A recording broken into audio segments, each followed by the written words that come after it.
Research Log Entry 1847.3 Species Classification. Homo sapiens Observer. Crix Valdef 9. Senior Anthropologist. Galactic Species Database Location. Earth Orbital Research Station Prometheus I. Have studied 14,000 sentient species across the galaxy. I have cataloged beings that photosynthesize emotions, creatures that exist in 17 dimensions simultaneously, and entities that communicate through controlled quantum fluctuations. Yet none, absolutely none, have left me as perplexed as these bipedal mammals called humans. Today marks my third standard cycle, observing human settlements from this research station, and I confess my initial confidence has evaporated like moisture in a vacuum. The Galactic Council assigned me this task, believing humans would be a straightforward entry in our database, another carbon-based species with predictable social structures and logical survival mechanisms. How wrong we were. My first anomalous observation occurred during what humans call reading. I watched a female human sitting motionless for hours, staring at marked paper. Occasionally, she would emit distressed vocalizations or leak ocular fluid. When I scanned her biometrics, her stress hormone spiked to levels typically associated with mortal danger. Yet she was perfectly safe, alone in her dwelling. The source of her distress? Fictional characters, beings that exist only in her imagination, were experiencing hardship. This defies every principle of evolutionary psychology I know. Resources spent on non-existent entities provide no survival advantage. Yet humans regularly invest emotional energy in fictional scenarios with the same intensity they reserve for real threats. It's as if they've developed the capacity to genuinely suffer for imaginary problems. Even more bewildering, she voluntarily continued reading despite her obvious distress, and when finished, she immediately sought more books to repeat the experience. She was, by all measurable standards, deliberately choosing psychological torment and calling it entertainment. I've documented similar paradoxes throughout human society. They keep large carnivorous predators in their homes, creatures with powerful jaws capable of inflicting severe injury, and refer to them with diminutive, affectionate terms like good boy and sweetie. These animals could easily overpower a human, yet humans trust them around their most vulnerable offspring. The contradiction becomes even more stark when I observe their treatment of actual threats. Humans will flee in terror from small, harmless insects while simultaneously cuddling with apex predators. Their threat assessment systems appear completely inverted from any logical framework. My preliminary conclusion after these first observations: humans possess a fundamental cognitive error that should have eliminated them through natural selection millennia ago. Yet somehow, they've become one of the most successful species in their local galactic sector. End log. Entry 1847.3 * Research Log. Entry 1851.7. Observer. Crix Valdef 9 Location. Various human population centers via remote monitoring. Anomalies multiply with each passing observation cycle. Today I discovered that humans deliberately consume toxic substance ethanol that impair their cognitive function, motor control, and judgment. They call this having fun, and often pay substantial resources for the privilege of poisoning themselves. I initially theorized this might be a religious ritual or medical treatment, but further observation revealed humans consume alcohol purely for its debilitating effects. They gather in groups specifically to become less intelligent together. Some even compete to see who can consume the most toxin before losing consciousness. The irrationality is staggering. Yet these same humans, while intoxicated and demonstrably impaired, often display enhanced social bonding behaviors. They share emotional vulnerabilities they normally conceal, express affection more freely, and form alliances that persist even after the toxin leaves their systems. They're using poison as a social lubricant, and somehow It works. My analysis of human entertainment reveals even deeper contradictions. They create elaborate audiovisual presentations designed specifically to terrify themselves. Horror movies, they call them. Humans will pay money to sit in dark rooms while images trigger their deepest evolutionary fears: predators, death, isolation, the unknown. Their autonomic nervous systems respond as if facing genuine threats.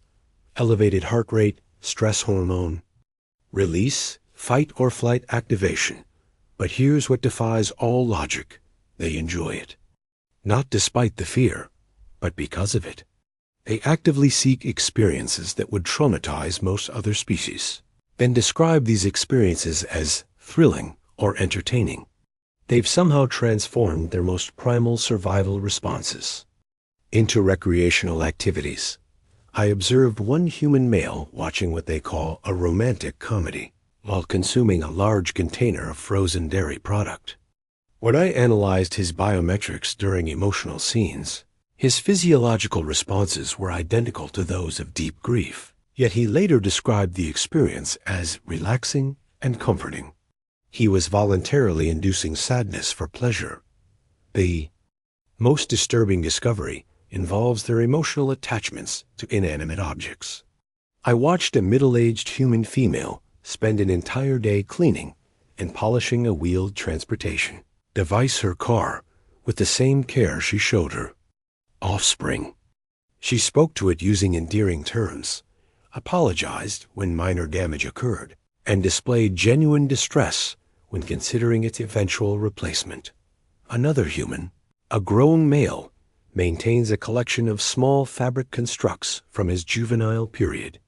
Stuffed animals, he calls them. Despite their complete lack of sentience, he attributes personalities to each one and becomes agitated if they're moved or damaged. He claims they provide comfort and memories, though they're simply arrangements of synthetic materials.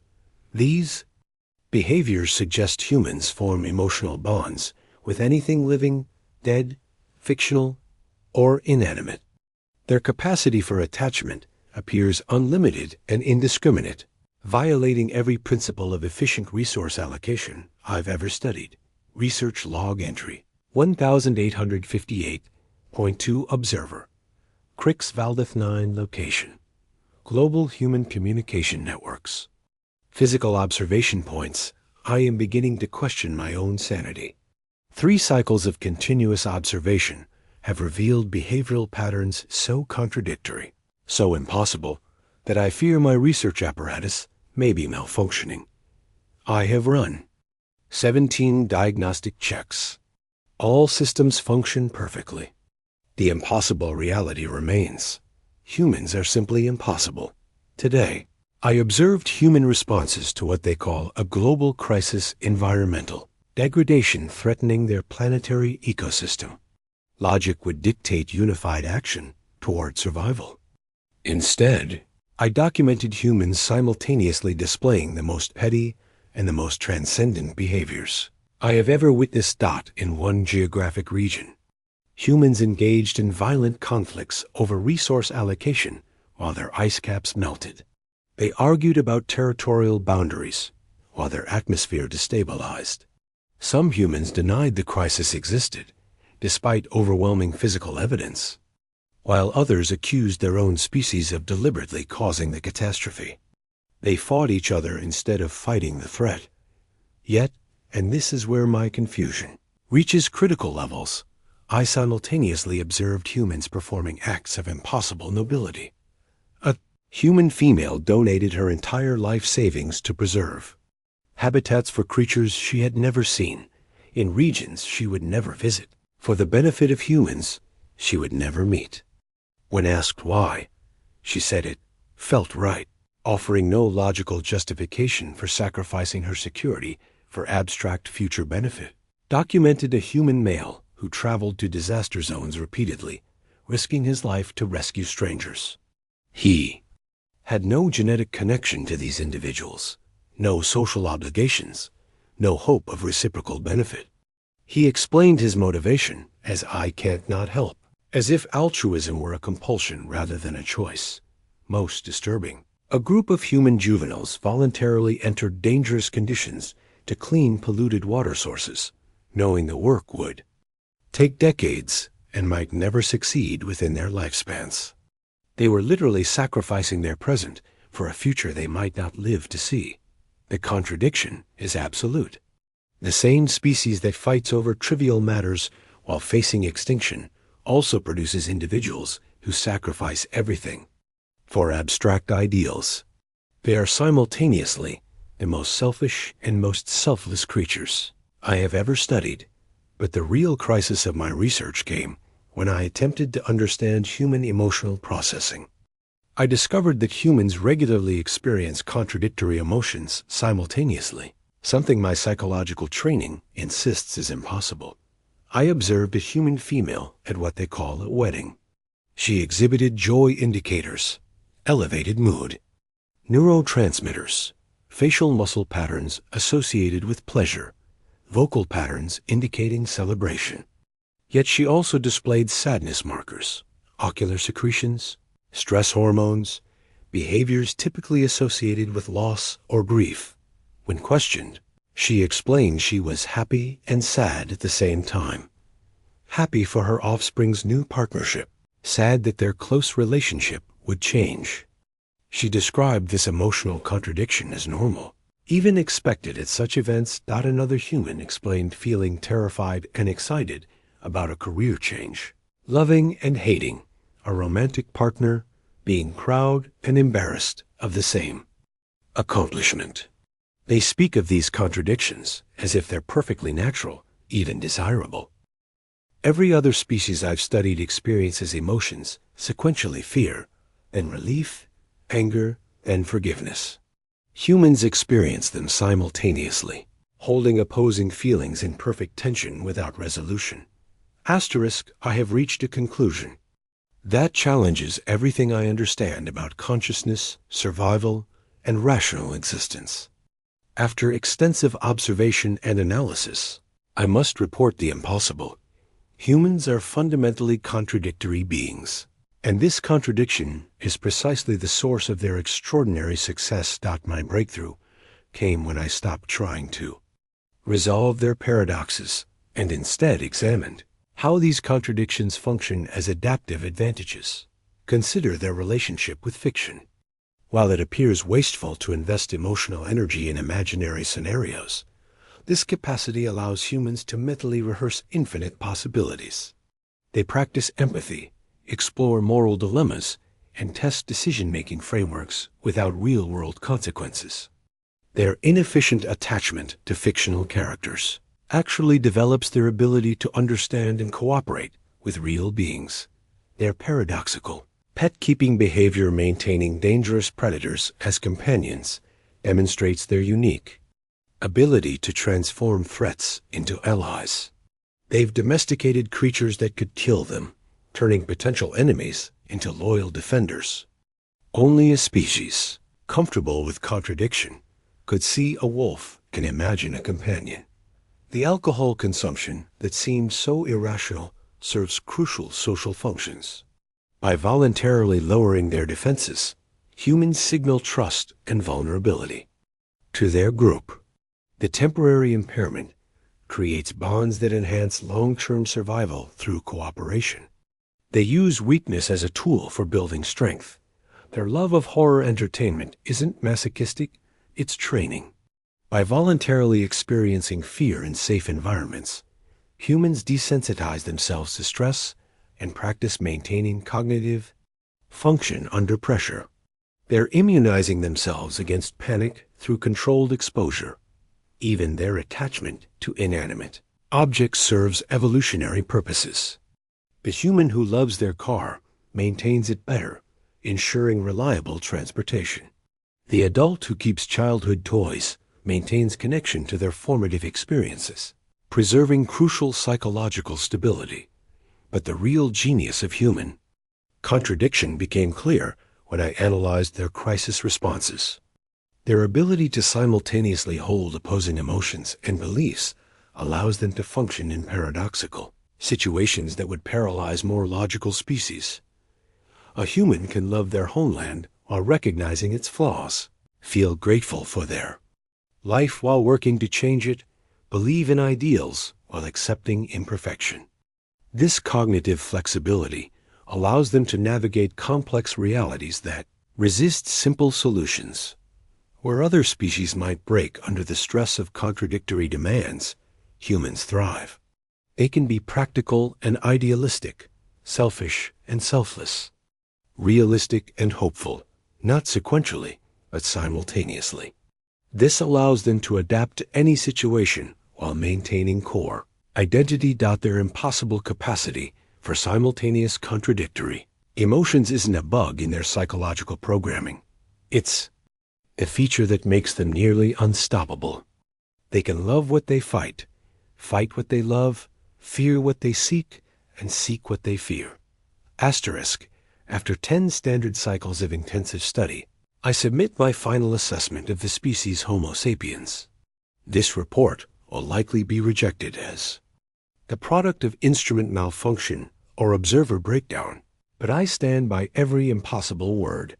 Humans are not just the strangest beings in the galaxy. They are the most impossible beings in the galaxy. And that impossibility is exactly what makes them the most remarkably successful species I have ever encountered.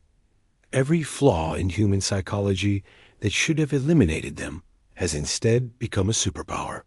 Their inefficient emotional investment in fiction creates unprecedented empathy and imagination. Their paradoxical relationship with danger produces both caution and courage in perfect balance. Their wasteful bonding with inanimate objects generates unmatched care and maintenance. Behaviors. Their tolerance for contradiction enables adaptation to any environment or situation. But my final, mind-shattering realization came when I recognized that humans have done something no other species has achieved. They have transcended the basic survival paradigm that governs all life. Most species optimize for survival, reproduction, and resource acquisition. Humans have evolved beyond these constraints. They regularly choose meaning over survival, beauty over efficiency, love over logic. They are the only species that can simultaneously embrace what kills them and reject what would save them, and somehow benefit from both choices. They have achieved something that shouldn't be possible. They have made their contradictions into strengths rather than weaknesses. Where other species would see mutually exclusive options, humans see complementary forces. They don't resolve paradoxes, they orchestrate them. A human can stand in a burning forest they've destroyed and plant seeds for trees they'll never see. They can grieve for strangers while celebrating with friends. They can fear death while risking their lives for principles. They can hate war while honoring warriors, love peace while preparing for conflict. This is not psychological malfunction. This is psychological evolution beyond anything previously documented. Humans have developed the capacity to hold infinite complexity without breaking, to embrace contradiction without paralysis, to love what they fight and fight what they love. Are impossible beings who have achieved impossible things. They have built civilizations on dreams, created beauty from suffering, found hope in despair, and made chaos into symphony. They have somehow managed to be simultaneously the most logical and most illogical species in existence. My recommendation to the Galactic Council: humans should be classified as a paradox species, impossible but real, contradictory but functional, chaotic but remarkably successful. They represent an entirely new category of consciousness that our existing frameworks cannot explain. Study them, learn from them, but do not expect to understand them completely. They are living proof that the universe itself embraces contradiction. That strength comes not from resolving paradoxes, but from dancing with them.